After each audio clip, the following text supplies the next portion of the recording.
Holidays-nale, adu namma GT Holidays da. GT Holidays, South India's #1 travel brand. You know you are special when you're with GT Holidays. 2026 சட்டமன்ற தேர்தலுக்கான தேர்தல் அறிக்கையை தயாரிக்கக்கூடிய பணிகளை தமிழக வெற்றி கழகம் தொடங்கியிருக்கு. இது தொடர்பாக பேசுவதற்காக நம்மளோட கட்சியினுடைய கொள்கை பரப்பு பொதுச் செயலர் அருண்ராஜன் சார் வணக்கம். தமிழகத்தில் சட்டமன்ற தேர்தலை பொறுத்த வரைக்கும் ஒரு கட்சியினுடைய தேர்தல் வாக்குறுதிகள் ரொம்ப முக்கியம். தாவேக்கு அந்த பணிகளை தொடங்கியிருக்கு. எந்த மாதிரி விஷயங்கள்ல நீங்க ரொம்ப கவனம் செலுத்துங்க? வணக்கம். எங்கள் தலைவர் அவர்கள் தேர்தல் அறிக்கையை தயாரிப்பதற்காக குழு அமைத்திருக்கிறார். அந்த குழு விரைவில் தமிழ்நாடு முழுவதும் இருக்கிற மக்களிடம் கருத்து கேட்க போகிறது. 5 மண்டலங்களாக பிரித்து 5 தேதிகளில் நாங்கள் மக்களை சந்திக்கவிருக்கிறோம். மற்றும் பல்வேறு அமைப்புகள் அவர்களையும் அழைத்து அவர்கள் கருத்தைகளையும் அவர்கள் கோரிக்கைகளையும் பிரச்சனைகளும் கேட்டு அதற்கேற்ற வகையில் ஒரு சிறப்பான தேர்தல் அறிக்கையை தயாரிக்கவிருக்கிறோம். தலைவர் அவர்கள் ஒரே ஒரு விஷயத்தை மட்டும் ரொம்ப குறிப்பாக சொல்லியிருந்தார். எந்த வாக்குறுதிகளை நிறைவேற்ற முடியுமோ அந்த வாக்குறுதிகளை மட்டும் நம் மக்களிடம் சொல்ல வேண்டும். கண்டிப்பாக நம்ம ப்ராப்பராக அனலைஸ் பண்ணி சிறந்த ஒரு மக்கள் நலன் சார்ந்த திட்டங்களை அறிவிக்க வேண்டும். அதுவும் எந்த வகையில் அவற்றை நம்ம அமல்படுத்த முடியும் அதற்கான வழிவகைகளையும் ஒரு ஆராய்ச்சி செய்து ஒரு தேர்தல் அறிக்கையில் தர வேண்டும் என்று அவர் கூறியிருக்கிறார். திமுகவை போல மக்களை ஏமாற்றுவதற்காக வந்ததெல்லாம் சொல்லிட்டு நம்ம ஒரு ஜனநாயக மோசடி பண்ணக்கூடாது என்பதில் மிக தெளிவாக இருக்கிறார். அதிமுகவை பொறுத்த வரைக்கும் நம்ம பார்க்குறோம், 1000 ரூபாய் கொடுக்கறது நாங்கள் 2000 தருவோம்னு சொல்லியிருக்காங்க. ஆண்களும் இலவசமாக பயணிக்கலாம் அப்படின்ற மாதிரி அறிவிப்புகள் வெளியிட்டிருக்காங்க. டிவிகே எப்படி பார்க்குது இந்த அறிவிப்புகளை? முன்னாடியே கொடுத்துருக்காங்க. டிவிகேயோட மேனிஃபெஸ்டோல எதெல்லாம் இருக்கும்? நம்ம அதிமுக இந்த அறிவிப்புகளுக்கு மக்களிடம் எந்த அளவுக்கு வரவேற்பு இருந்ததுன்னு உங்களுக்கே தெரியும், நான் சொல்ல தேவையில்லை. டிவிக்கில் எந்த மாதிரி இருக்க போகுதுங்கிறது விரைவில் தலைவர் அவர்களே அறிவிப்பார்.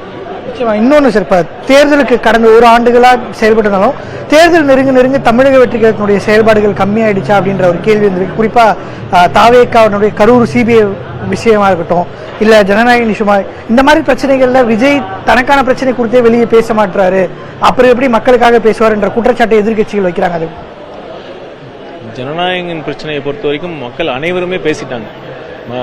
பல்வேறு கட்சிகள் பேசிட்டாங்க, அனைத்து மக்களும் பேசிட்டாங்க. இதற்கு மேல் தலைவர் பேசணுங்கிற அவசியமே இல்லை. ஜனநாயக பிரச்சனை அதில் அவரோட அமைதி மிகப்பெரிய அது வலிமையின் அடையாளம். பாருங்க, தலைவர் எப்போ பேசுவாருன்னு நீங்கள் பாருங்க. அவர் பேசுகிறப்ப அது ஒரு பெரிய தாக்கத்தை ஏற்படுத்தும். சரியான நேரத்தில் அவர் பேசுவார். ஆட்சியிலும் பங்கு அப்படின்றத முதல் மாநாட்டிலேயே விஜய் அறிவிச்சிருக்காரு. இன்னைக்கு என்டிஏ ஒரு கூட்டணி மறுபடியும் ஆரம்பிச்சிருக்காங்க.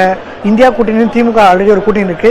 தாவேக்கா பக்கம் கூட்டணி அமையாம இருந்தது காரணம் என்ன நீங்க நினைக்கிறீங்க? நீங்க ரொம்ப க்ளோஸ் டோரா இருந்ததும் விஜய் அணுக முடியாதது இருந்ததும் ஒரு காரணமா சொல்றாங்க. அது நீங்க எப்படி பாக்குறீங்க? இல்லை, நாங்கள் கூட்டணிக்காக ரொம்ப வெயிட் பண்ணி யாருமே வரலங்கிற மாதிரி ஒரு இம்ப்ரெஷன் சொல்றீங்க. நாங்கள் 2000 முதல் மாநாட்டிலே தலைவர் அவர்கள் ஆட்சியிலும் பங்கு அதிகாரத்திலும் பங்குங்கிறது ஒரு பிரின்சிபல்டான ஒரு கொள்கை ரீதியான முடிவு. அதற்காக நாங்கள் கூட்டணியை நம்பி அரசியல் கட்சி ஆரம்பிக்கப்படவில்லை. மக்களை நம்பி மக்களிடம் ஒரு உண்மையான ஒரு மக்கள் நலன் சார்ந்த ஊழலற்ற நேர்மையான அரசு அமைக்க வேண்டும் என்ற நம்பிக்கையுடன் ஆரம்பிக்கப்பட்ட கட்சி தமிழக வெற்றி கழகம். கடந்த மீட்டிங்கில் மாமல்லபுரத்தில் தலைவர் பேசின மாதிரி நட்பு சக்திகள் வந்தாலும் வரலனாலும் நாங்கள் தேர்தலை சந்திக்க தயாராக இருக்கிறோம். களம் தமிழக வெற்றி கழகத்திற்கு சாதகமாக இருக்குது. நீங்கள் போய் பாருங்கள், பெரும்பாலான மக்கள் மாற்றத்தை விரும்புகிறார்கள். இன்னும் சொல்லப்போனால் ஊழல் கரைபடிந்த கட்சிகளுடன் சேராமல் இருப்பதை தான் தமிழக வெற்றி கழகத்தின் தொண்டர்களை தாண்டி பொதுமக்களும் அதை தான் விரும்புகிறார்கள். கடைசி கேள்வி, அருண்ராஜ் அவர்களை வழக்கத்தை விட அதிகமாக திருச்செங்கோடுல பார்க்க முடியுது. திருச்செங்கோடுல அருண்ராஜ் களமிறங்குறாரு அப்படின்னு தாவேக்கால் எல்லாரும் சொல்றாங்க. அதை உறுதிப்படுத்திக்கலாமா? தலைவர் எப்போ அறிவிப்பார்?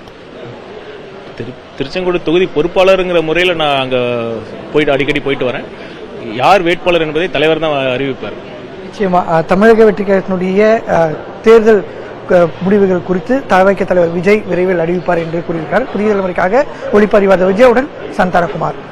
Holidays-nale, adu namma GT Holidays da. GT Holidays, South India's #1 travel brand. You know you are special when you're with GT Holidays.